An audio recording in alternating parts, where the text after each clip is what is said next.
Prophet Muhammad is the last prophet and Allah sent to him the Holy Quran. The Quran is Allah's book. It teaches us everything we need to know and everything that Allah wants us to do so we can go to heaven.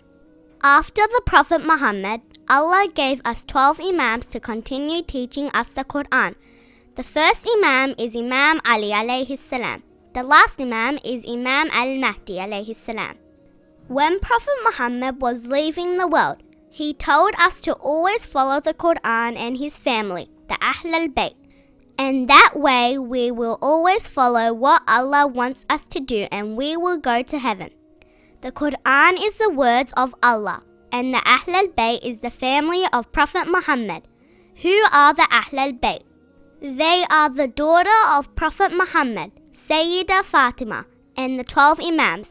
These are the family members of the Prophet, and they are our teachers of Islam.